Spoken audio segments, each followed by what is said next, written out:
Toast the holidays in a new way and raise a glass of rum chata.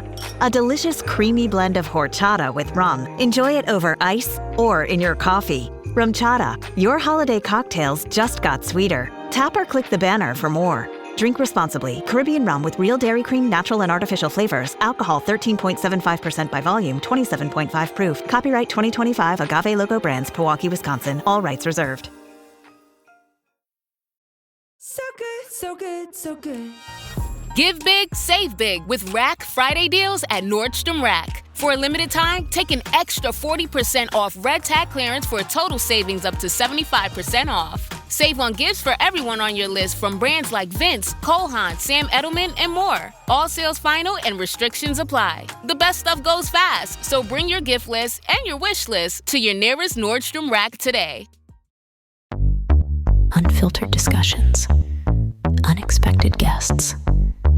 No topic is off limits, from sex and relationships to the human condition, personal anxieties, and so much more. The only talk show of its kind in the world. This is The Last Show with David Cooper.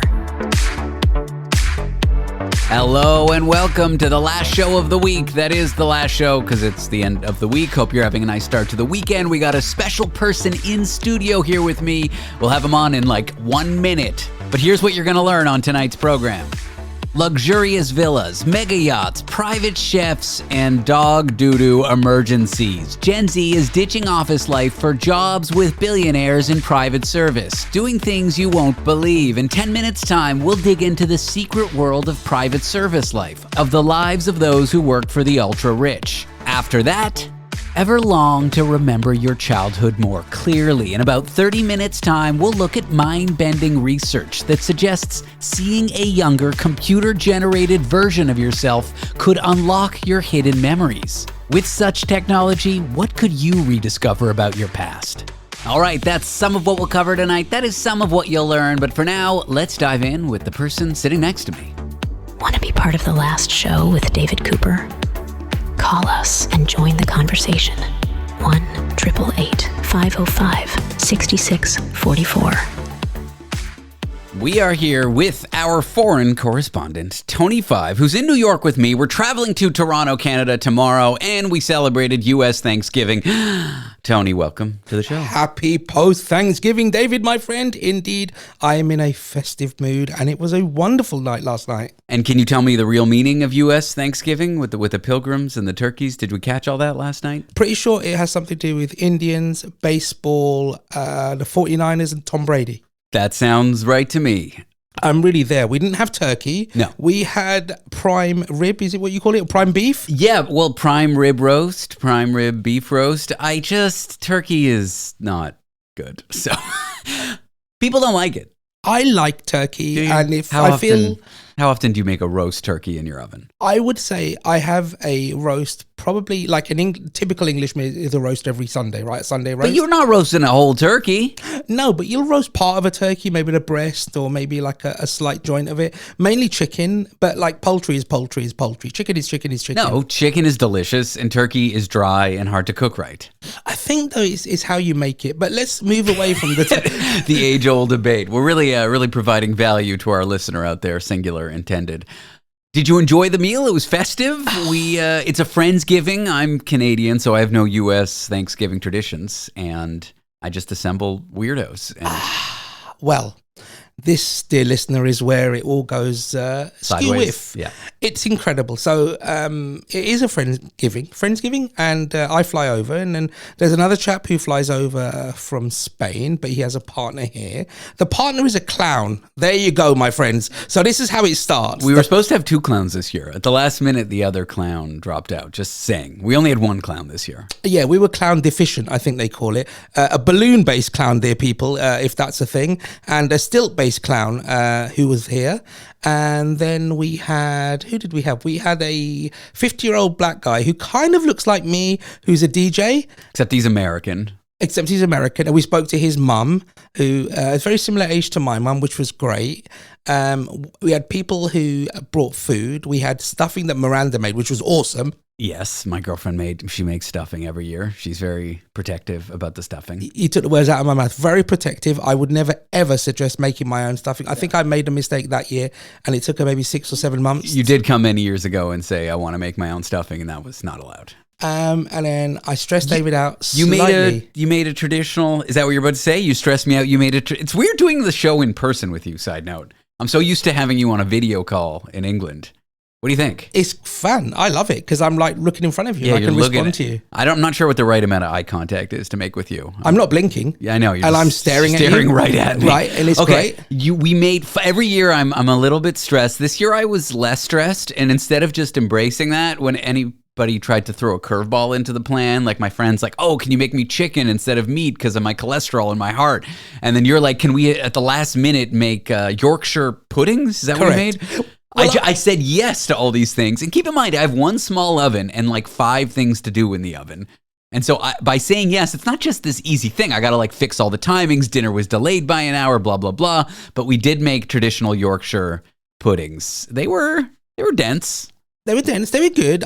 For people that don't know, David is very exacting and very specific. So like throwing anything out of the mix is difficult. You make things out of a box that are pre-mixed. Correct. Okay. My life's easy. Yeah, but when you say let's make Yorkshire pudding and you don't provide the pre-made mix, in your mind, it's just this easy thing, but I got to make the batter. I got to let the batter rest. I got to like do all these things from scratch, have you ever made Yorkshire pudding from scratch? Well, yes. And if you'd let me do it, I would have done it. But it was kind of, it's like a 3-ingredient mix. It's a batter, like a pancake batter.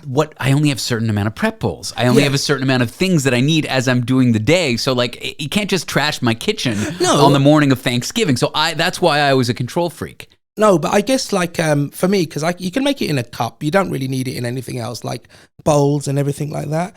But no, it was kind of fun. We made enough for 12, but it was slightly dense because we put too much batter in the mix and the oil wasn't hot enough. But I think you were in charge of the oil and the batter, my friend. The one thing you were in charge of. That's true, but I screwed just up. And then you're criticizing me for being exacting about timings and ingredients. I just felt under a lot of pressure. We're an old married couple. We are. I was under a lot of pressure to be the oil. You're not the one making 7 dishes for 12 people. Well, then you can't criticize that it was mistaken because you put loads of pressure on me. You was like, the oil is hot enough. The oil is hot enough. It was burning in the oven, but it wasn't hot enough because it needed to be in there for a lot longer. Yeah, but it needs to be like really like atomic. I took a temperature probe. And what was the temperature probe? It was 400 Fahrenheit, and the recipe that I was going off said it needed to be 350 or higher. Then the only thing is that maybe we put too much oil in it. So all of a sudden it's your fault again. There was no chicken stock. Or whatever stock there was something that you took from the chicken pan, right? I used chicken fat instead of canola oil. That's the one. So maybe Can we stop fighting about the Yorkshire puddings? They were fine.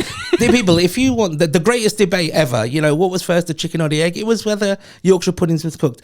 But it's not a thing here, right? Yorkshire puddings are not really a thing. I think you should tell people who are confused. First of all, they've probably tuned out because listening to an old married couple on the radio is boring. But second of all, to a Canadian listener, an American listener, what the heck is a Yorkshire pudding? It's the traditional accompaniment, like a savory... you guys call it popovers or popovers? A popover? Yeah, I don't know what that is, but everyone here seemed to know what that is. Right, so it's like a baked batter that rises in the oven, and you have it traditionally with roast beef. So like, for example, roast chicken, you have with stuffing, turkey, cranberry sauce, and roast beef is Yorkshire pudding. And something called horseradish sauce, which I can't stand. It's really like potent. Yeah, it's got that burn from horseradish. Yeah, it's got a burn. I like that. You like that? So that's usually what you have traditionally. And like chicken, people have something called bread sauce, which I don't know whether it has bread sauce. But again, unless you're really into food, you've probably tuned out by now. There's no one. We're playing to each other. Yeah, it's just me and you. But and then it was kind of cool. And then you guys did karaoke in the evening. So post dinner, you retired to. Can you even call this a guest room? My tiny office here to hide from us as we drunkenly. I mean, I don't drink, but the rest of everybody else was drunkenly doing karaoke.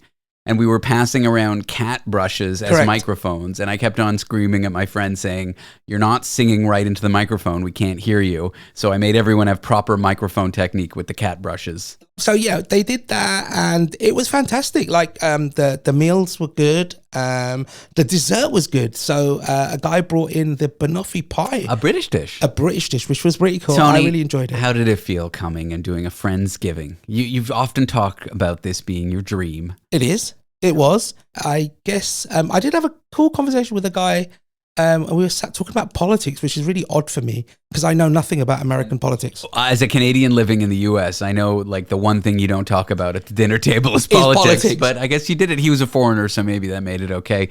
Tony Five, it is a pleasure having you here in New York. It is a joy. I am glad you came for Thanksgiving. And tomorrow we descend on Toronto, Canada, and we'll talk about that later next week. The adventure continues, David, in Toronto, my friend. Tony Five, our foreign correspondent, located here in NYC. Tomorrow in Canada, YC, maybe. Yeah, David, can you put your pants on now? Up next, mega yachts, NDAs, and dog poop. Why Gen Z is fleeing office jobs and instead working for billionaires as nannies and personal assistants. And what that job's like. Want to be part of the last show with David Cooper? Call us and join the conversation. 1-888-505-6644. At Sierra, discover joyous deals on great gifts for everyone on your list. Like cozy slippers, ski gear, fishing poles, bikes, large kayaks, even larger canoes. Whew, which might lead to another discovery.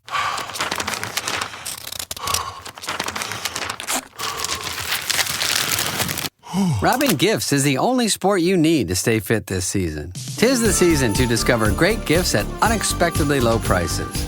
Sierra, let's get moving. Taste the forbidden fruit of knowledge.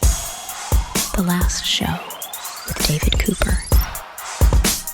I want to dive into the booming world of private staff for the insanely wealthy. Nannies, assistants, chefs, house managers, some Gen Zs are departing office life to work on mega yachts and, of course, sign NDAs, all the while serving the ultra-rich. Let's dive into this world with someone who recently wrote about it. Her name is Emmalyse Brownstein. She's a journalist and writer. Emmalyse, welcome to the show. Thanks so much for having me. I'm so excited. I usually don't start with the name of an article someone wrote, but the name is so catchy. Your article is titled Mega Yachts, Dog Poop, and NDAs, and people can find that in Business Insider. Do you want to set the stage with that in mind of what private service looks like for young people? Totally. Well, thank you for the introduction. Oh, yes. Hello. Welcome. So the world is very fast-paced.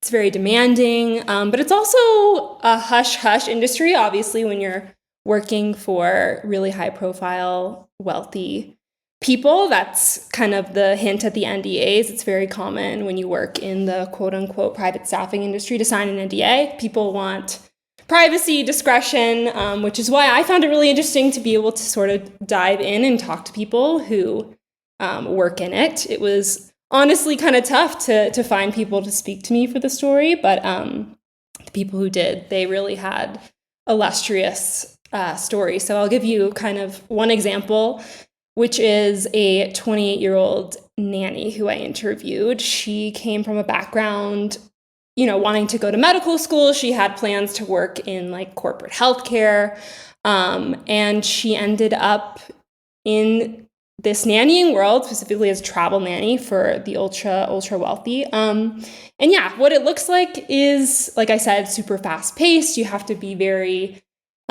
responsive to the needs of these people. It can be pretty high stress, and your life can be super glamorous. You can be on a mega yacht of your employer, like traversing the European waters, and then 10 minutes later, having to pick up, maybe after a child who got sick or had an accident or something like that. So that's kind of the range of experiences, and that's kind of why we went with that title.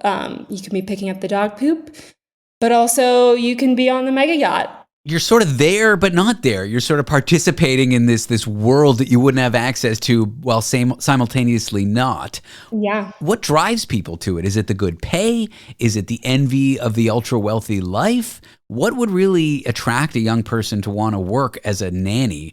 I assume some billionaires are nice, but if there's a lot of dysfunctional BS in the family and they're yelling and they're screaming and they're acting awful, you've signed that NDA. You can't even talk about it. Right. Well, I think it's a few things. I think the examples of the people that I spoke to specifically for this story, one of them was maybe, and it's a trend that I think is happening for Gen Z as they continue to trickle into the workforce, sort of the disillusionment with the traditional corporate America 9-to-5 grind. Especially today, I think that corporate ladder is a little bit more wobbly and uncertain than it has been in the past. These positions, like from a nanny to a personal assistant, an estate manager, I was very surprised in the reporting for this that those roles can pay, for the tippy top of people, up to like $250,000 a year. And you're not, in a lot of cases, like for this 28-year-old nanny, missing out on the perks of a corporate job that you would think only a corporate job could give you: a 401k, PTO, healthcare, all of which she has. PTO, like I said, like paid days off to be a nanny. You wouldn't think that that's something that would come with a job like that.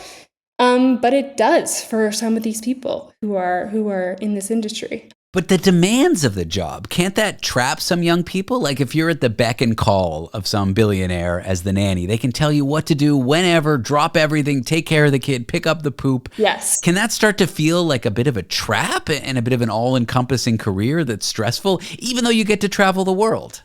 There are definitely some drawbacks, I will say, that people told me about. It's not all like perks and money and, sunshine and rainbows. A lot of it, like I said, it can be long hours. You are a lot of times working holidays, your birthday. You're missing out on your own maybe family time because the needs of the family you work for often have to come first, right?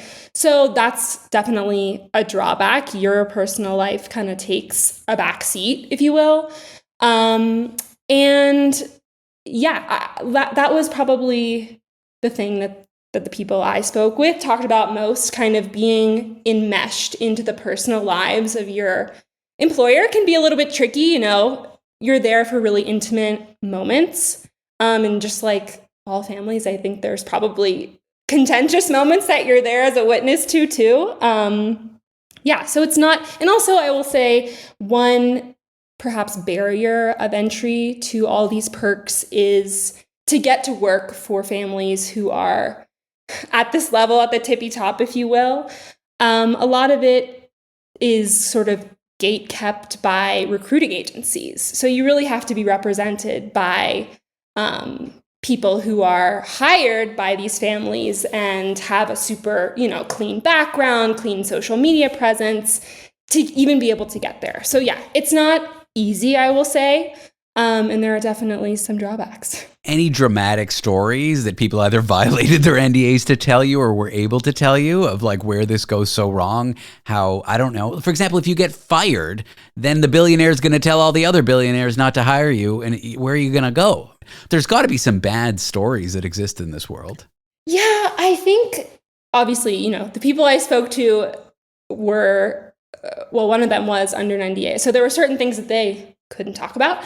But I've heard one of the recruiters I spoke to, he owns his own sort of agency now, but when he was younger, he started out as an assistant himself. And he described a time where he was under so much stress that he took himself to the hospital.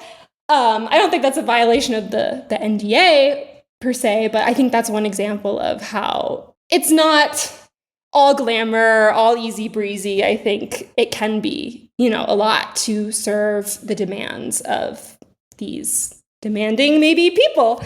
I can't imagine anyone would listen to this interview or read your article and want to go into this world. But if someone is, for whatever reason, how do you even break in? I think that part kind of goes back to what I mentioned about the staffing agencies or the recruiting agencies. There used to not be a lot of them, according to one recruiter who I spoke to for this story, but now there's a ton, and that's kind of a response to the increased demand of all these very wealthy people to staff their yachts and their homes and their estates. So I think, honestly, the answer is to be represented by one of those recruiting agencies because, of course, when you're a super wealthy person, you're probably not going to have time to do that searching yourself. So they contract the staffing agencies to find them the talent. So I think that's probably the main entry point. And what advice would you have for them in terms of the costs? Like, I don't know, loneliness, the negatives, or even the positives? Like, going into this career, what would you want people to know, having learned what you learned? I would say it seems to me at least a great sort of opportunity if you're a young person who really particularly does not like the idea of being in an office every day, in a cubicle in front of a screen every day. It seems like your life is very much changing every day. It's dynamic, I guess, if you will. But I think a consideration, especially, maybe for young women in particular, and like the nanny I spoke to, is like, if you think you want to have your own family one day, that's something to consider, because people did say they think it's a good long-term career path. But of course, when you have to put the needs of another family, your employer, pretty much before your own schedule, your own personal time, and it can really infringe on that, definitely it's something to consider if you plan. If you want to have more flexibility in the future with your schedule, it might be something to do while you're, in your 20s and your 30s, and then go from there. The piece is called Mega Yachts, Dog Poops, and NDAs. You can read that in Business Insider, where Emmalyse Brownstein is a contributor. She's a journalist and writer as well. Emmalyse, thank you for talking to me today. Thank you so much. Coming up next, how a simple computer simulation of you looking into your own eyes, but with the face of a younger you, could spark vivid early memories, ones that could unlock childhood memories, ones you had trouble remembering in vivid detail. I'm David Cooper. This is The Last Show, and that in a minute. Rinse takes your laundry and hand-delivers it to your door, expertly cleaned and folded, so you could take the time once spent folding and sorting and waiting to finally pursue a whole new version of you. Like Tea Time You. Or this Tea Time You. Or even this Tea Time You. So did you hear about Dave? Or even Tea Time You. So update on Dave. It's up to you. We'll take the laundry. Rinse. It's time to be great.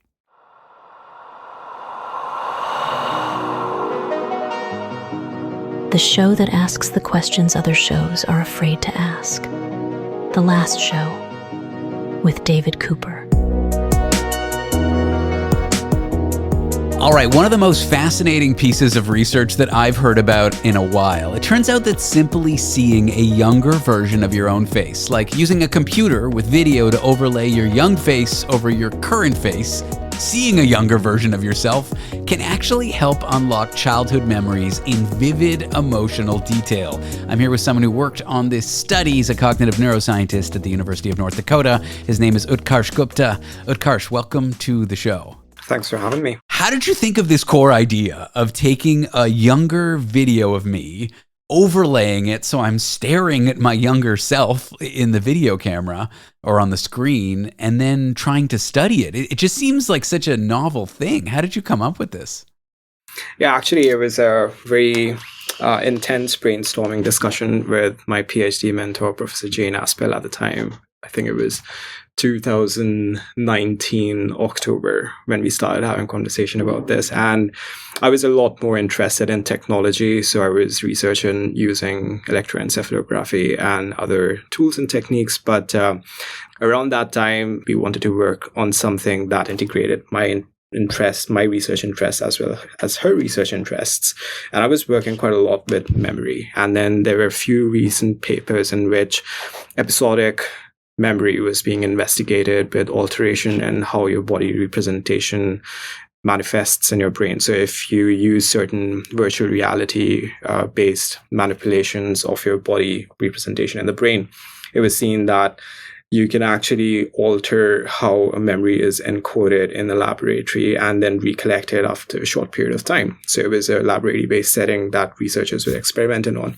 To summarize that kind of in lay terms, if I see an illusion of what I look like and it's different than, me now, it can kind of trick my brain into thinking that that is me? So contrary to what we may think, that we have a very sturdy representation of our body and our brain, it's not the case, because it's fairly malleable. And that is what we try and achieve via these body illusions. And what we did with the enfacement illusion, with the enfacement of a younger version of self, was another kind of illusion, which is termed as enfacement illusion. And researchers were doing enfacement illusion in laboratory, as well as full body illusion, in which the entire body was having an altered representation in virtual reality or other setting, then that alters the representation, and that kind of like indicates how malleable our representation is. I don't know if you've heard about a very well-known experiment, the rubber hand illusion, in which a fake hand is struck with a thread, and then even though like it's a fake hand, the participant responds to the threat response with their actual hand. So there is a sense of ownership for the fake hand. Similarly, here in the illusion, we create a sense of ownership for the morphed face or a fake body in full body illusion experiments as such. And that indicates how malleable our body representation in our brain is. Wow. Okay. So if I have a fake arm coming out of my sleeve, I know it's not mine, but then someone hits it with a knife, I'll have a sort of a, protective response. Similarly, if I overlay a video of a younger version of me, I'll start to feel like that younger version. So there is certain additional protocols to it. So I know we talked a little bit in the pre-interview about like what kind of sensory information is dominant for quite a lot of people. For me, it's visual. For you, it was not. Yeah, sound. When we do these illusory experiments, we play with multisensory and sensory motor integration. So what we do is we combine alteration or create congruent or incongruent conditions using multiple sensory information. So in my experiment, we used visual-motor synchrony or asynchrony.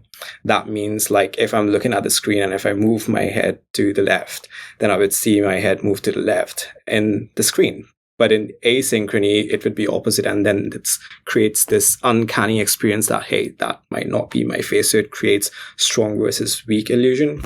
Now, there are quite a lot of experiments that uses tactile stimulation with visual stimulation. So two sensory information, visual and tactile together, and create synchrony and asynchrony. By what I mean to say is you could see your body in the virtual reality being touched on your hand, but in the actual experience, you would feel it on your leg. So what you're seeing is not what you're feeling. So that's asynchronous. So that's a weak illusion condition. Whereas if you see and feel the touch on your actual body at the same time, in the same place, in the same motion or frequency as well, then that creates a stronger illusion. So you have a stronger illusion of ownership or embodiment of that fake or virtual body per se. Let's get on track here. When you showed participants younger versions of themselves, what sort of memories did that unlock? What sort of experiences, emotional and otherwise, did they have?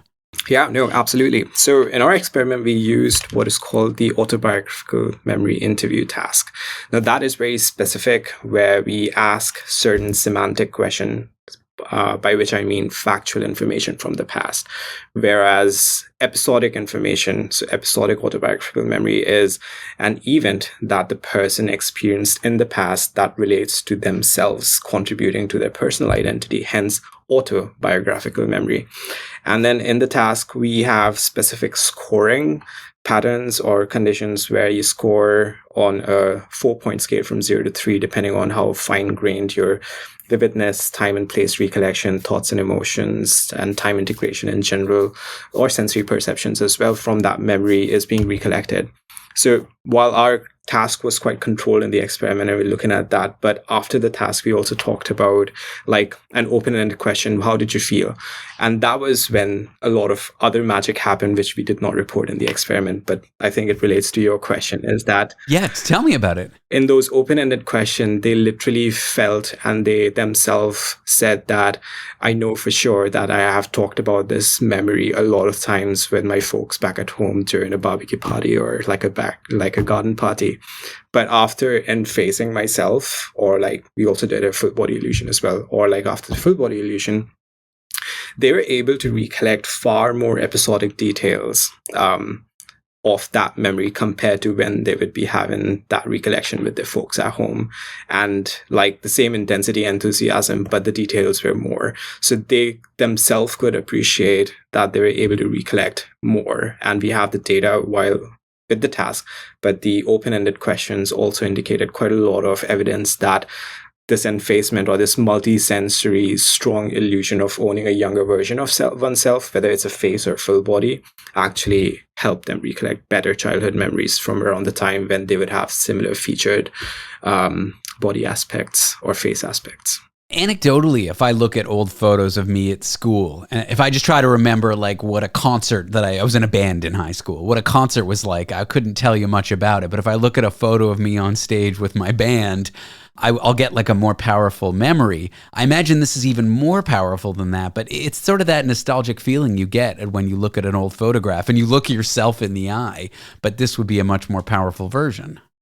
Absolutely. Yeah. It's called priming, or like you present a cue. It can be visual, auditory, tactile, gustatory, whatever like similar cue that was being encoded at the time when the event or that memory was being encoded, then it is quite possible that it will recollect. But what we are trying to do is integrating multiple sensory and creating a stronger embodiment or effacement of that particular bodily features, which we argue is being encoded implicitly. That is what I mean to say by implicit, is that it is being encoded without your conscious effort of encoding the body features. Because, for example, right now when we're having this conversation, I'm looking at my hand movements, I'm looking at myself on the screen as well.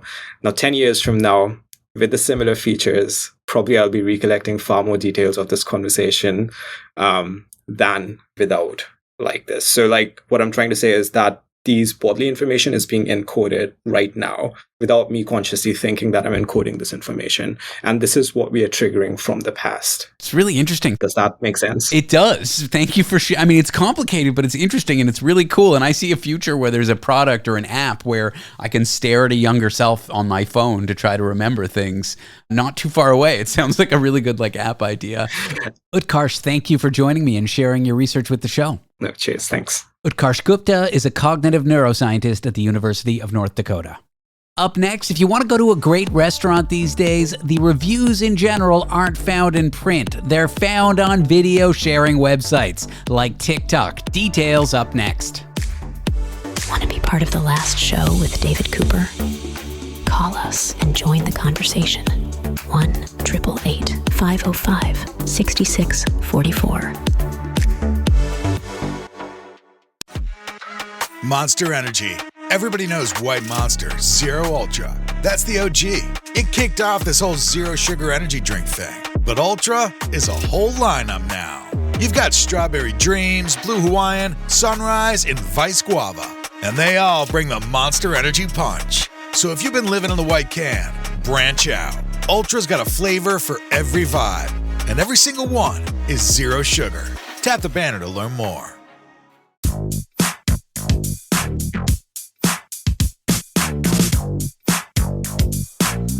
Broadcasting from the neutral zone, where every perspective gets diplomatic immunity. This is The Last Show with David Cooper.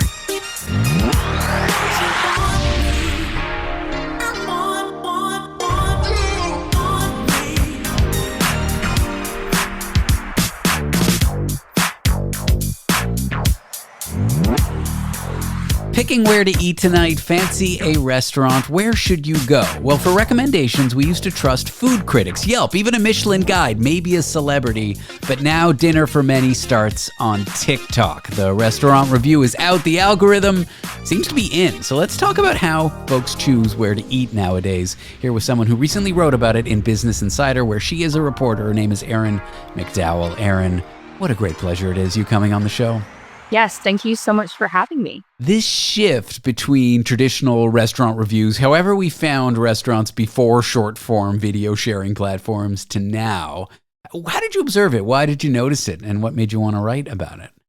Yeah, so this is something that I've experienced in my day-to-day life. Like, obviously, being a reporter with a focus on food, I'm constantly looking for, like, what is the next buzzy restaurant, especially with a focus here in New York. And I found that while I, of course, am maybe like clued into places like the New York Times or The Infatuation, due to my job, I find that most of the recommendations for restaurants that I get are from people sending them to me in group chats on Instagram, on TikTok. And I've found also that that's like a great search engine. And that's what I wanted to really delve into. And I was like, is this something that only I've experienced, or is this something that leaders in the industry are also seeing? And I found that it was. I remember the first time, it was maybe a year and a half ago, I was with a friend and he was like, oh, we don't want to go there. It's going to be too busy. It's a, quote, TikTok restaurant. And I'm like, what does that even mean? Fast forward a year and a half, I know exactly what he means. It means that people are talking about it on these short form video sharing platforms, but they aren't necessarily getting like the traditional press that they would have used to have gotten to be a buzzy restaurant. Is that understanding correct? If you were to define a, quote, TikTok restaurant? Yeah, absolutely. I would say that a TikTok restaurant, even though like some people might be put off by that, it just means that it's a restaurant that not only people are talking about on social media, I would say, but it's also a restaurant that is really leaning into that and sees TikTok and Instagram as a great way to put their business out there. They're very clued into like what are the biggest menu innovations happening, what's trending in the city. And I think they're really leaning into that. And so maybe being a TikTok restaurant is not necessarily a bad thing.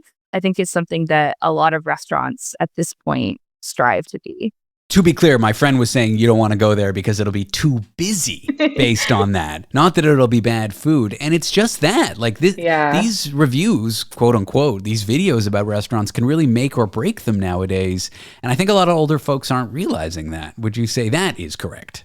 Yeah, absolutely. And I'd say as much as for the diner, a restaurant being too busy, that can detract from our experience for sure. But also, especially among Gen Z and the Zillennial crowd, people are being way more selective now about where they go out to eat, what money they want to spend. And so I think restaurants would happily be too busy rather than have no one coming in the door, which is what a lot of restaurants are experiencing right now. There's definitely been a decline in foot traffic. So I think if social media is a way to leverage your influence, then I think restaurants are all about that.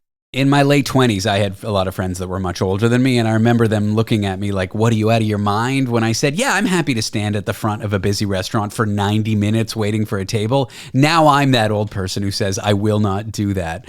What does a For You page review, that is a review of a restaurant on TikTok, do for a restaurant and say about a restaurant that a traditional review just can't, like a New York Times review or some major food publication? Yeah, absolutely. I say that the biggest thing is that it's all visual for the most part. You're seeing these high contrast, flashed photo type video reels of the food. So that's the first thing is like, whereas a traditional review would have had maybe photos, but mostly text. That was kind of the outlay of what a traditional review was. Now, these videos are maybe 30 seconds long, and it's just super high paced, very visual. You're hearing the reporter or the influencer talk over it via voiceover. It just feels a lot more casual. And I think that that's something that Gen Z and Zillennials are really attracted to.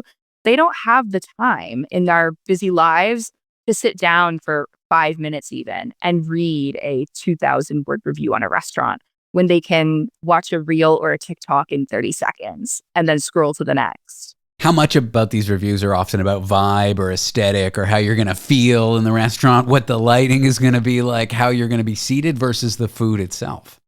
I think both are equally important. I don't think that as much as Gen Z does love a vibe and love aesthetics, and that is something that is important to them, I think the food still is the most important part of it. One member of Gen Z that I spoke to said that, the visuals and, how the restaurant is presented, do they have good lighting? Those things are really important to Gen Z when they're trying to figure out where to go for a date night or a big hangout with friends. You might be looking for a different vibe for each of those occasions. But she said that the biggest thing she looks at is it the type of food that I want to eat? What's the price point? Things like that. Now, who's creating these videos that so many people watch? Is it like really high profile influencers or people with not that big a following? People that would be sort of like a friend of yours, a regular individual? I would say it's everyone, from micro creators with like 10,000 followers to some of the biggest influencers in New York City, especially. So I spoke to the VIP list, which is one of the, biggest up and coming food influencer creator accounts in the city. And they are on track to like have almost as much engagement sometimes as some of these like bigger name publications, which I found really interesting. And a lot of that too is like the influencers are in many cases seem more relatable to a younger audience. Whereas, people who've been working in food media or older generations, they might know a name like Pete Wells, but your average 22-year-old, maybe not. So I think that's is really leveling the playing field for who we look to get these recommendations. Is the food critic for I know it's a weird question to ask and it's a big question, but is the food critic who writes for the traditional media outlet, maybe the New York Times or something like that, is that a dying career? Will we not see any Gen Zs fill written critic roles like that? They'll all be video sharing people? It's definitely something I'm keeping an eye on. I mean, I work in food media, so I hope no. But at the same time, I think it's really just showing how if you are a traditional food critic, why leveraging social media could be beneficial to you. That's something that I really noticed is okay, is the traditional food review dead? Maybe. But a lot of these outlets now, like the New York Times, like Infatuation, are kind of taking what we've seen with influencers and their success and they're applying it to their own jobs. So now if you go to the Infatuation, they have a lot of those video reviews that they might not have had 5 or 10 years ago. They're sort of incorporating the style to traditional media. Is there an irony about having this conversation on AM Talk Radio here with me, Erin? A little bit. I see it as well. Well, I appreciate you going over this with me. The article is called Gen Z Skips Yelp for Social Media Restaurant Reviews Recommendations. You can read it in Business Insider, where Erin McDowell is a reporter. Erin, thank you again for joining me. I appreciate the chat. Thank you so much. Hey, listener, check this out. We've got a podcast for The Last Show. Just head to www.lastshow.pizza, our website, .pizza, not .com. And on the podcast, entire episodes of the program or interviews that you love so much you want to catch twice. You can also just search David Cooper Last Show in your favorite podcast app and please subscribe. Coming up, the amount in dollars of food waste that people produce because they misunderstand expiry dates is staggering. Details in a minute. Want to be part of The Last Show with David Cooper? Call us and join the conversation. 1-888-505-6644. Wayfair's big sale is returning. Get ready for Way Day. For 4 days only, score up to 80% off all things home with free shipping on everything. From October 26th through 29th, score Wayfair's best deals, like up to 80% off area rugs, up to 60% off mattresses, up to 60% off bedroom furniture, and more exclusive doorbuster deals. So mark your calendar and shop Way Day starting October 26th at wayfair.com. Wayfair, every style, every home. The show that makes you laugh, think, and occasionally uncomfortable. The Last Show with David Cooper.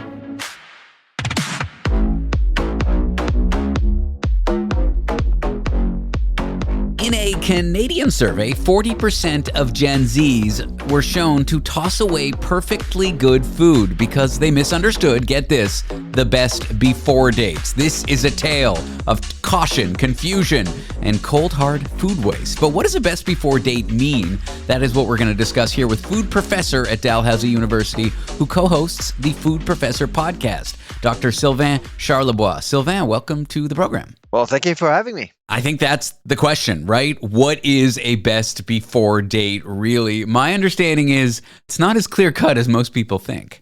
No, there's, it was really a fun project. Too Good To Go is our partner, and they came to us last year asking us, well, do we know how much it costs Canadians to toss away perfectly safe food prematurely because of best before dates?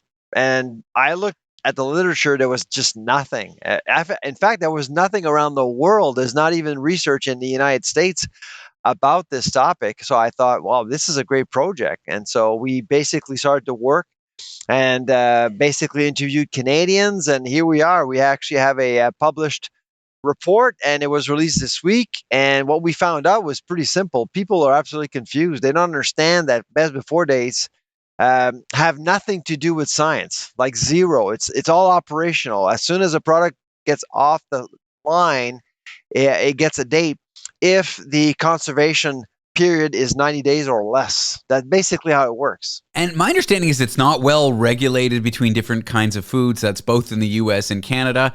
And it would stand to reason, like, if the milk that I'm buying was left out not in a fridge, in a crate for like 3 hours before it got loaded versus it stayed in a fridge. Like, I guess what I'm trying to say is not all foods expire on the same day. It's not like the cows tip off the dairy farmers. They give a date and that's the day. And at the end of that date, it's moldy and horrible. And 1 minute before midnight, it's perfect.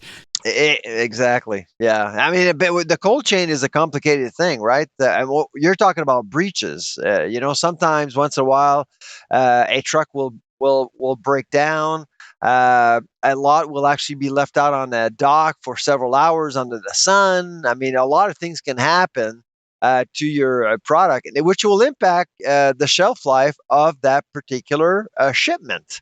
And so that's why it's important. What we're emphasizing on is basically to ask people to, rely on their senses. Smell, taste, visual is very important.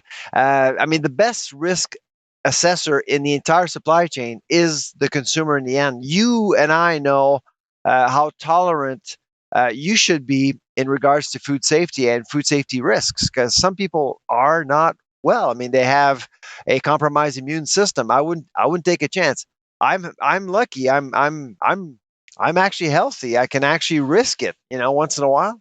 And I think a lot of people confuse best before with danger after. Like, those two concepts are the same to them. Like, how do they know that the flour that I bought expires in 3 years to the day? I feel like, especially with shelf-stable goods, it's more like, well, we can kind of guarantee that it'll taste right by that date, but it's probably safe to eat after that. But there are dates when the danger after mantra actually applies, and those are called expiry dates. If you actually have an expiry date on your product, very few of them have. Most of them are for babies, infants, like infant formula, for example.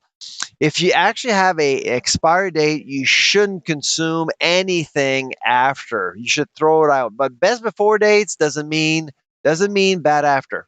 Interesting. Or danger after. Okay, so I'm looking for the word expiry, and I'm looking for products that would be given to a vulnerable group, like babies, basically. Exactly. Most of the time. It's very rare that you'll see an expiry date, but it does happen once in a while. Now, I don't mean to get too conspiratorial here, but is there truth to this concept that certain manufacturers will make an early expiration date on shelf-stable goods so that you chuck it and buy more rather than use it? Or is that just me speculating? I think you have a point. I don't think that they actually expedite the best before date, if that's what you're suggesting. But I do think that best before dates are somewhat of a food version of planned obsolescence, basically forcing consumers to throw away food. So it's somewhat convenient for manufacturers, really. I mean, I've seen best before dates on honey, salt, sugar. Salt? I mean, I suppose it collects moisture and maybe it's not quite as free flowing, but it doesn't go bad. It doesn't go bad. And so there's been some abuse out there for sure. I mean, pushing consumers to throw away perfectly safe food ingredients and buy. So you're on, I wouldn't say that you're right. I mean, I don't think that people in manufacturing, in food manufacturing, are expediting or are cutting the 90 day to say 60 days or 30 days. But I do think that best before dates are quite convenient to increase sales. Like, I saw a best before date on a jar of vinegar I had, like white vinegar, and my girlfriend's like, "Oh, it's gone bad." I'm like, "What are you talking about? Vinegar is what you add to things so they don't go bad." Yeah, no, exactly. What's the level of waste? Like, on average, approximately how much stuff are we throwing out that we could still eat? Maybe it's not as crispy as it once was, but it's still perfectly safe and fine to eat. Well, we came up with a dollar figure. And so that was our goal here, was to actually monetize waste related to best before dates. And the amount is, get this, $290. $290. So every a household will throw away about $209 worth of food, perfectly safe food, because of best before dates. And with date confusion, that's a larger concept. So you have expiry dates on there, package on this date, things like that. That can go up to $700 for a. So if you don't understand best before date, you just throw away everything without any question, it's costing you money. Is there one myth or one thing you'd want people to know? Is it what you said earlier? Use your nose, use your senses to see if things are rotten or not? Yeah, I think it's important. I mean, let's face it. We all go to the grocery store to buy food, but we don't just buy food. We buy time. And when you go to the grocery store, you'll see a bunch of people reaching out, at the end of about far back and on shelves to get the precious pint of milk, for example, because they're buying time. I think the best thing to do is to commit to better inventory management at home. A lot of people will waste just because they're not planning properly. They're going away for a while. They come back. They forgot that they bought certain meals and they have to throw it away, unfortunately. Animal proteins also. Be careful. Okay. There's a little, if you have chicken at home, if it's cooked, it's different. But if it's not cooked, be careful. Any animal proteins, dairy, but if it's unopened, like yogurt, for example, you're fine. I mean, I actually ate a Greek yogurt in a container that was unopened 3 months after the best before date, and I'm still talking to you. Wow, you live to tell the tale. You put your money where your mouth is, I guess. Exactly. But if it's open, well, all bets are off. Interesting. That's the thing. So when it's sealed at wherever it's processed, it's that contact with air that really starts the process. Yeah, people underestimate packaging technologies. They're pretty awesome these days. I mean, companies have actually invested heavily in good packaging because they don't want recalls. They don't want to kill people. It's bad for business, right? Generally speaking, killing your consumers is bad for business for a variety of reasons. One legal, one ethical, but also they won't be alive to buy more. Exactly. So obviously recalls are just bad for business. Even if you don't harm anybody, recalls are bad for business. All right. So I guess what to know here is that best before is not danger after, unless it's like baby formula or something. Thanks for sharing the details of your study, Sylvain. I appreciate you coming on the show. My pleasure. You can check out Dr. Sylvain Charlebois on the Food Professor podcast. He is a professor at Dalhousie University. After the break, details of a new course offered out of the University of Alberta. A course with no ordinary topic of study. One where you'll learn about witchcraft and the occult. And I promise no broomstick will be required. We'll give you details and what interesting things there are to learn about witches in a minute. Want to be part of the last show with David Cooper? Call us and join the conversation. 1-888-505-6644. Extra value meals are back. That means 10 tender, juicy McNuggets and medium fries and a drink are just $8. Only at McDonald's. For limited time only. Prices and participation may vary. Prices may be higher in Hawaii, Alaska, and California, and for delivery. Where intellectual honesty gets witness protection from social prosecution. The Last Show with David Cooper.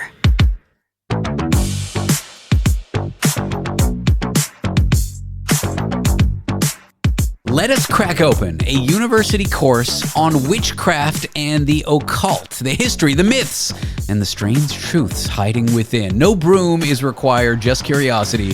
And you can take this course at the University of Alberta. I'm here with a lecturer from that school with history, classics, and religion, Allan Wright, who teaches the course. Allan, welcome in. Oh, thanks. Good to be here. It's a fun and an exciting headline. And in some sense, I'm jealous of you because at parties, when people ask you what you do, you get to say you teach a class on the witchcraft and occult history of it all, don't you? Yeah, well, unfortunately, I don't go to many parties anymore. But yeah, it's a conversation starter for sure. Some people look at you like you're a Disney witch yourself. Some people get more curious about it. Yeah. So walk me through some of the things I might learn in the course. Around what time period does the course start? Well, first we look at some general theoretical approaches, kind of the classification, what is witchcraft, what is magic, what is the occult. So we kind of go through some definitions, how some of them are problematic.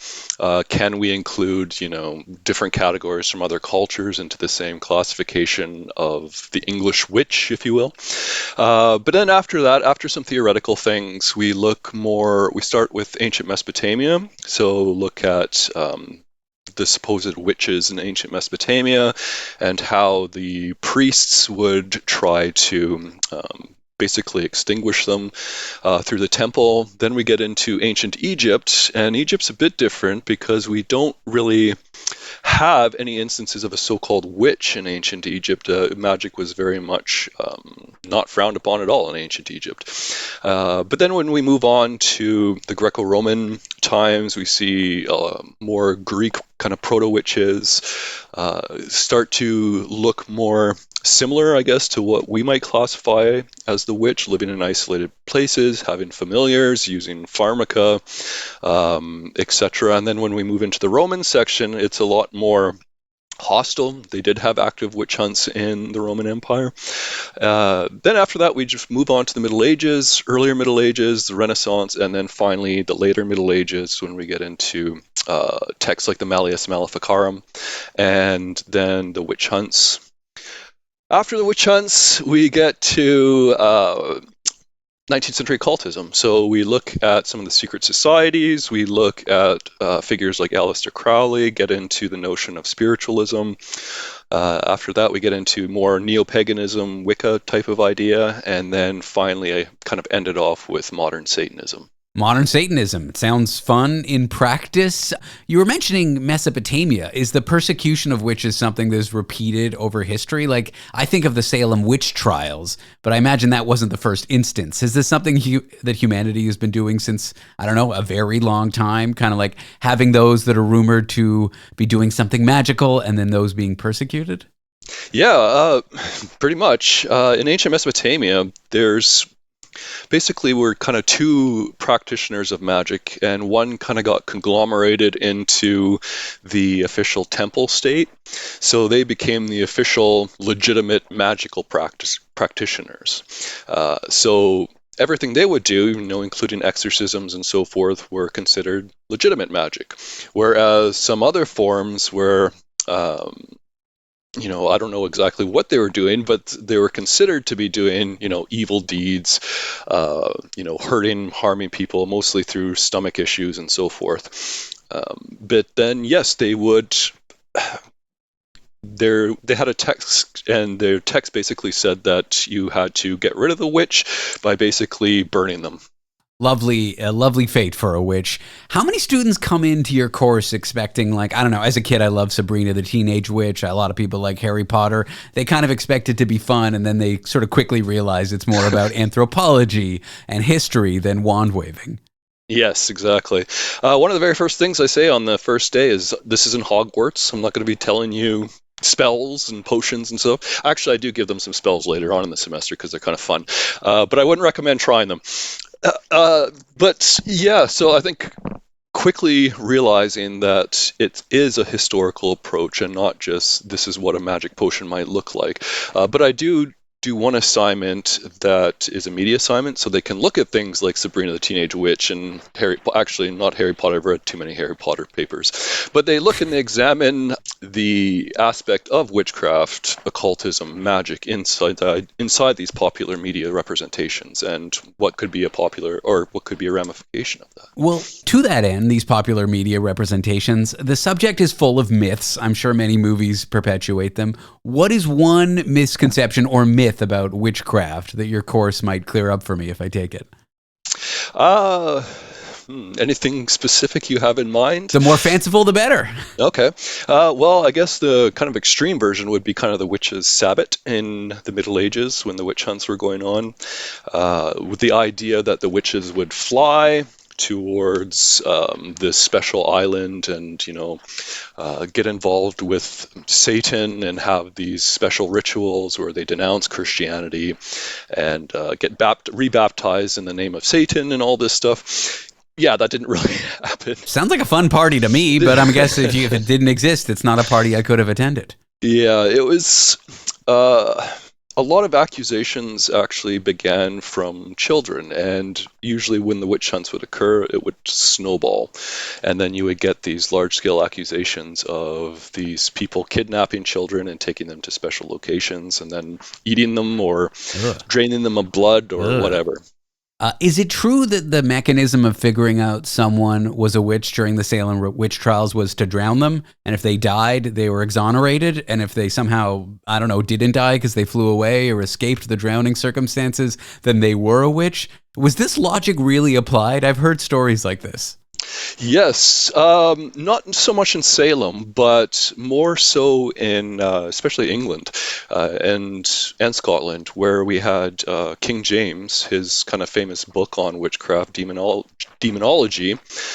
He prescribes to, it's called swimming the witch. So what they would do is they would toss them in a river, and if the witch sinks, then they have rejected the waters of baptism. They would sink and maybe drowned. If they would float to the top, then they would embrace the waters of baptism and then be considered kind of innocent. The problem was, though, that people like the Witchfinder General Matthew Hopkins in England, he started to do this again when it was considered illegal, but he wouldn't just stop at one time. He would keep throwing the same person into the river over and over again until they basically confessed. Great. What a wonderful end or situation there. Yes. Modern witchcraft, you mentioned that's where your course ends up. With things like Wicca, neo-paganism, people on TikTok claiming to be witches. Yeah. Why do you think Wicca or witchcraft is having such a moment right now? I think because it's a form of alternative religion, spirituality, if you will. One that's very highly romanticized in the veneration of nature, equality, so forth. So it takes a lot of modern themes and reconstructs these traditions that were thought to be based in the past. Is there one period that you particularly like the most that you look at in your course? I would say, I actually look at voodoo. A lot of people like the voodoo section that we look at because of a lot of the rituals and so forth, some of the mythologies behind it. So that's a fun section to do. I enjoy the occultism section. I don't really know why. I can't give you any specific reasons. I do enjoy all of the sections, but I don't know if I have a specific favorite one. Maybe when we get into more modern Satanism, because I have an academic past that discusses the narrative character of Satan from earlier times on, so it's more familiar with me. But it's a good thing you like them all because you teach the course, and that course is at the University of Alberta, where Allan Wright is a lecturer with history, classics, and religion. Allan, thank you so much for coming on the show and talking about witchcraft with me and the occult, of course. Thanks for having me. Coming up, an injury I'd never learned about and can happen to anybody taking medication. That's right, a pill alone can cause a medical injury, and you'll want to hear about this in a minute. Want to be part of the last show with David Cooper? Call us and join the conversation. 1-888-505-6644. In the 70s, 4 young women were found dead. For nearly 50 years, their cases went cold. I'm Nancy Hixt, a senior crime reporter for Global News. In the season finale of Crime Beat, I share how investigators uncovered shocking evidence of a serial killer and hear exclusive interviews with the killer's family. Listen to the full season of Crime Beat early and ad-free on Amazon Music by asking Alexa to play the podcast Crime Beat. The last show with David Cooper, where we utilize non-linear reverse, inverse, backward thinking protocols. It sounds like this.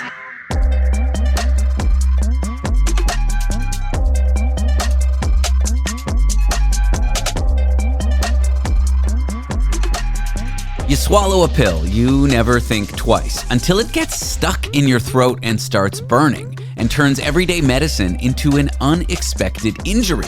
There is something called pill-induced esophagitis, and you should know what it is, why it happens, and how to avoid it. We are here with anatomy professor at Lancaster Medical School in the UK, Adam Taylor, to discuss just this. Adam, welcome to the program. Good evening, David. Thank you for having me on. I take medication every day. I think a lot of people do. I have never heard, until I read your article, about pill-induced injuries. Can you walk me through what the risk is? I know it's not a huge risk, but it is something people should know about.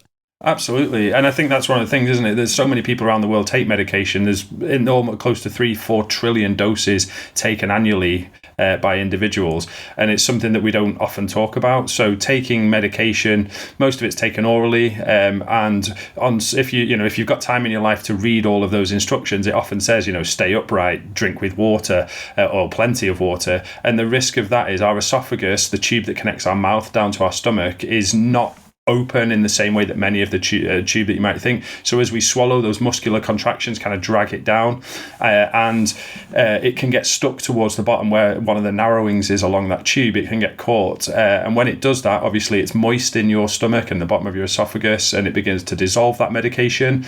And when that happens, if it's stuck in that point, we end up with whatever the active contents are beginning to irritate the lining of our gastrointestinal system. So our esophagus at the bottom becomes incredibly irritated. That could be because it's an acidic medication or because it's a heavily alkaline medication.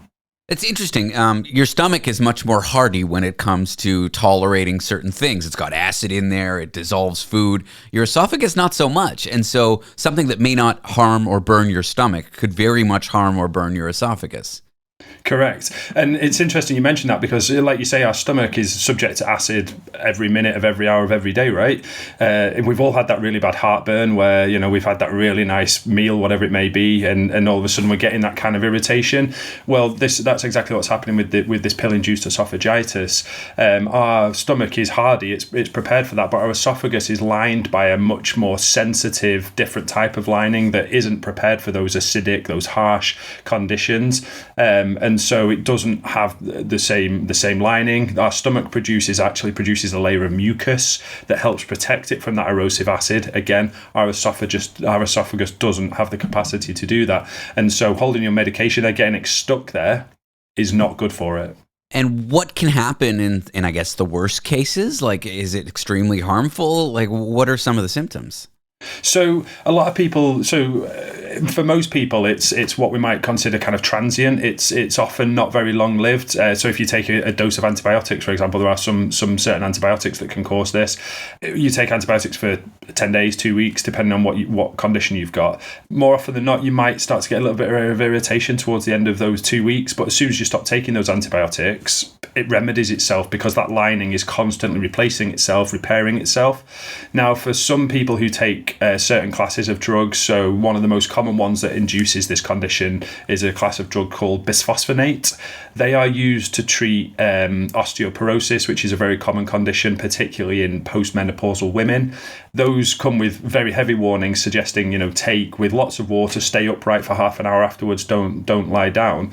And over time, you take those for the rest of your life if you've got osteoporosis. Now, over time, what can happen is that irritation can begin to erode. It can begin to almost dissolve the lining of your esophagus. So you can end up with what we would refer to as ulceration, and that results in even more irritation down to the underlying tissue. So you're kind of burning through the layer on the surface into the underlying nervous and connective tissue and then muscular tissue. And in some really sad instances, it can actually fully ulcer and then perforate all the way through. So you've got kind of the damaging acidic contents of the stomach able to kind of spill out beyond the esophagus into the surrounding tissues. And sadly, if you look in the medical literature, we do see sadly people who've had ruptures and sadly died from them. So kind of not ignoring those symptoms is really important. And let's just talk about that, not ignoring those symptoms. I imagine a lot of people who don't really know much about this stuff just assume it's heartburn or really bad heartburn. They're going to take a Tums, they're going to take an antacid and think that's just what they need to do and that's the end of it.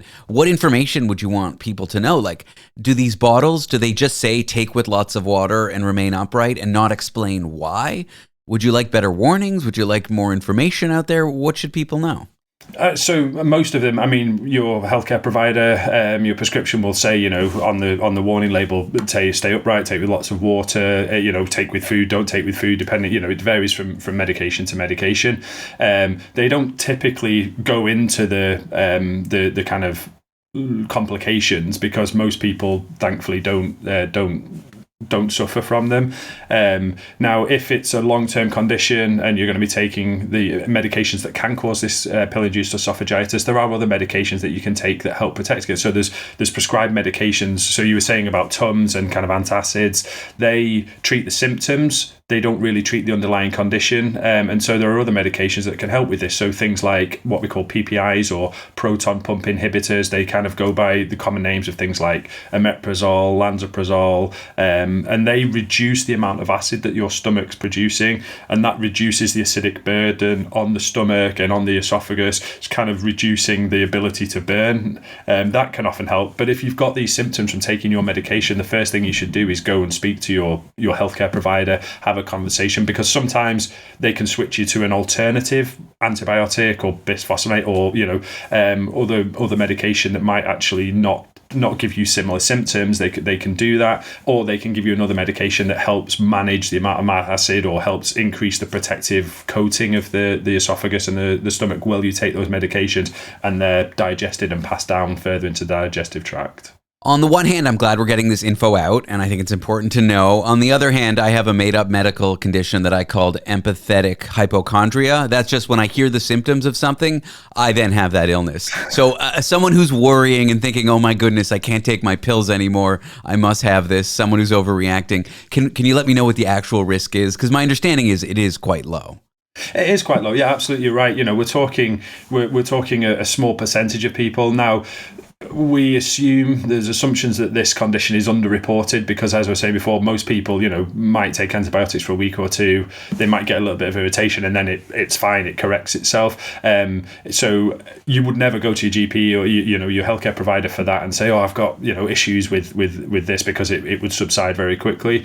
For most people, this condition is not something that's going to pop up routinely. But where you are taking medications for the rest of your life to treat a condition like something like osteoporosis, your healthcare provider will flag this to you and say, it is really important that you do this. And if by doing this, you reduce the risk massively in terms of this happening to you. But any symptoms, do speak up. People, you're not the first person, you're not the only person, but it is a relatively rare condition if we kind of stay ahead of the curve on symptoms and managing it. Is there stuff that people take on a regular basis that isn't necessarily indicated by a doctor? Things like supplements or herbal pills, things you can just grab at the health food store that people may not speak to a doctor about, that you want to warn about and make sure people know that they should take it with lots of water and while remaining upright?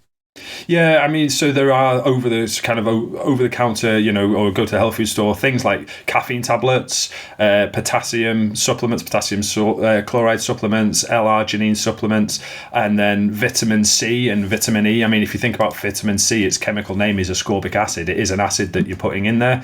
Again, with these, taking them for prolonged periods of time over and over again, particularly taking them on an empty stomach, you're exposing the tissue to the environment around it. So these kind of high concentration things, hence taking water helps to dilute that acidity down and reduce the kind of opportunity for burn. And for anyone listening, I can act as a British English to North American English translator. That's vitamin C that Adam Taylor was saying. Adam, thank you for being on the show. I appreciate you giving us information about esophagitis. Thank you, David. Have a great day. Adam Taylor is an anatomy professor at Lancaster Medical School in the UK.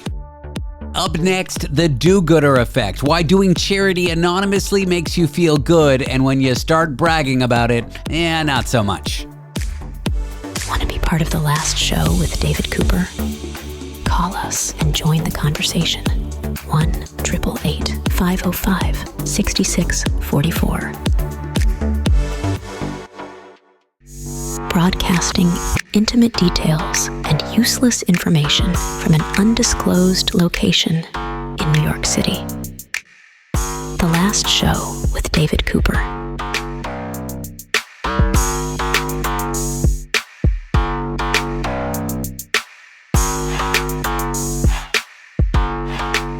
We love doing good in secret, like giving anonymously online to someone's GoFundMe to help them after a hurricane. But then somebody goes on Instagram and announces, I donated $5 to this cause, and suddenly they look like a clown. The do-gooder,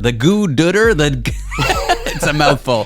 The do-gooder dilemma. Do you announce that you did something good and people judge you negatively, or do you do it in silent and get no credit? I'm here with someone who's done research in this area. He is a social psychology researcher at Cornell University. His name is Jerry Richardson. Jerry, welcome to the show. Hi, thanks for having me. It's great to be here. I just gave a crude definition and actually gave a crude pronunciation of the do-gooder. I like the goo-dooder. The goo-dooder. It sounds profane, but it's not, okay? Regulators, I didn't just swear on the radio. Can you explain it to me, like in simple terms, how you might define it as a social psychologist? Yeah. Well, it's sort of this, we have these competing impulses. Like, we want other people to know that we're a good person and that we've done good things. You get a reputational boost when people know that you've committed morally good acts. But at the same time, like, it feels embarrassing to talk about your own good deeds. And so this push and pull leads to what we call the do-gooder dilemma, where people want others to know about their good deeds, but they don't want to be the one who incurs the emotional costs of announcing them. So the nicest thing you can do for a friend is announce their good deeds to others. Side note. It's funny that you say that. That's our follow-up. That's some of our follow-up research. We're putting together those studies now to see if we talk about the good deeds of others, do people find that embarrassing? Either the person who's talking about the good deed or the person who's having their good deed spread. I want to save that line of conversation for the end of the interview because there's something very funny that happened on the show Curb Your Enthusiasm that relates exactly to that. But let's get to the basics first. What motivated you to study this dilemma? Was there any personal connection you had to it? Yeah, so I was living in Los Angeles before I started grad school at Cornell, and there's a homelessness phenomenon there that is just shocking. And I went by the Ralphs in Koreatown on my way to a dinner party, and there was a guy outside who was asking for some food, and so I bought him maybe $7 worth of groceries, and I came out and gave it to him. And it's not surprising, right? Oh, you do a good thing and you feel good. But what really surprised me is that he was so genuinely thankful. And I really felt like a great human being, like for a really long time. And I thought maybe this is indicative of I'm not doing this frequently enough. Like maybe if I committed charitable acts more frequently, I would get less of this like really good feeling from it. But I was on my way to this dinner party, and I thought it's going to be really fun to tell my friends about what happened. And like I see where this is going. Yeah. So we get to the point where it's like a little break in the conversation. It's like, oh, I'm going to tell them. And then I was like, ooh, this feels gross. Yeah. It's like you're showing off. You're asking for credit. It's almost like you spent $7 to feel like a good person, and you don't want other people to think that of you. Exactly. Like there are people who post on social media, like them giving money to like needy people. And it just feels icky because it's like, oh, you're doing this just to make me think that you're a good person. And I'm aware of that. Aren't you aware of that too? So why do we feel embarrassed or self-conscious when we share good deeds to our friends? And then on the other side, when people loudly announce it, why do we see that behavior as icky? Yeah, well, so I think that some of what points at the mechanism here, like why we feel shame and embarrassment about this, is in the definition of good deed. Like, what do we mean when we say a good deed? And there's a researcher, Dan Batson, who talked about altruism and defined altruism as costly helping that benefits others. And as soon as you tell others about your costly helping, you benefit from it. So how costly was it? Mm-hmm. So it could be the case that as soon as I talk about my good deed, I'm benefiting, and I know that I'm benefiting, and therefore the sort of warm glow of altruism goes away. Being performative about it is sort of asking for credit. You're asking for social credit. You're asking for people to think highly of you. You're sort of trading. You're cashing in. It becomes less of a good deed. Yeah, I think that's spot on. After publishing this paper, several people I'm not a religious person, but people came up to me and told me that, there are like religious codes about this. In Christianity, in Judaism, in Islam, there are all these beliefs about there are levels of doing good. And the highest level is doing it anonymously, where you're helping someone to help themselves and they don't know who you are. And the lowest level, where you're still doing good, is identifying yourself and letting others know that you're helping someone. And it's tough because there are also instrumental reasons to tell other people that we've committed these deeds. There was a researcher from Yale who came and gave a talk here at Cornell where she was nudging people to post on social media when they give to charity. And the reason is, when more people are posting on social media, more people see that there are pro-social norms. Everybody's giving on social to charity, so I should too. And it actually increases the amount of money that charities make. I kind of look at it similar to that, where it's okay, yes, they're asking for social credit. And yes, it's a little cringy and maybe not as good as if they did it anonymously. But I'll give them the social credit because at the end of the day, yes, they're trying to trade their cash or their time for people to think well of them. But they still did a good deed. So I actually don't think we should get mean about people seeking credit for their good deeds, even though it's somehow less than anonymous. Let's get to this line of conversation we had just a few moments ago, getting credit for it when you aren't the one announcing it. There's a great scene in that show, Curb Your Enthusiasm, where Larry David donates a wing and gets credit for it, and his friend Ted Danson donates the same thing anonymously. But at the party for the charity, everybody knows that the anonymous donation is Ted Danson, and they're talking about what a great person he is. But Larry gets mad. I didn't know you could donate it anonymously and then tell everyone. So right. To my question, people finding out and making it seem like it was supposed to be anonymous when it wasn't. Isn't that the ideal scenario for someone? Well, yeah. I mean, there's an Oscar Wilde quote. The nicest feeling in the world is to do a good deed anonymously and have somebody find out. Yeah.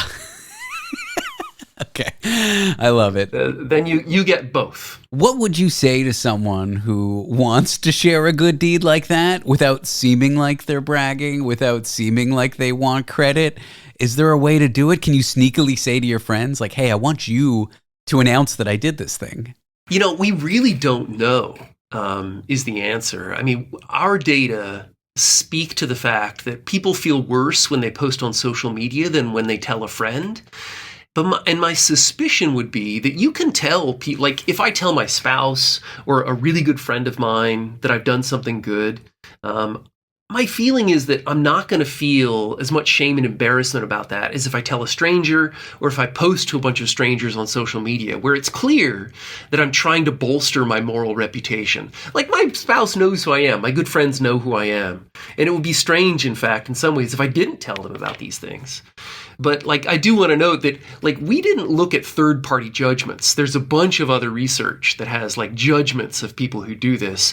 Our research is really focused on how people feel themselves when they talk about or don't talk about their own good deeds.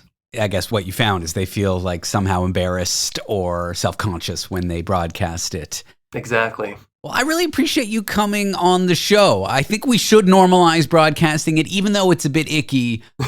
It would result in more charity, perhaps, Hence the dilemma. Yeah. That certainly is. Well, I appreciate you being on here again, Jerry. Thanks for being on the show. Yeah, thanks for having me. Jerry Richardson is a social psychology researcher at Cornell University. That's the show. Thanks for tuning in. We'll be back Monday, and I'll be in Canada with our foreign correspondent, Tony Five. So look forward to hearing us do interviews from there. If you don't know who that is, that's fine. You're just not a regular listener. Don't forget The Last Show has a podcast. Head to www.lastshow.pizza, our website, for details, and subscribe. That's .pizza, not .com. I am David Cooper, and this was never, I assure you, the first show, because it's The Last Show. Experience the sequel everyone's been waiting for. Follow Drayton and Dallas as they navigate the challenges of college life while trying to stay true to both themselves and each other. Sideline 2 Intercepted, starring Noah Beck and Sienna Agudong, is streaming now for free, only on Tubi.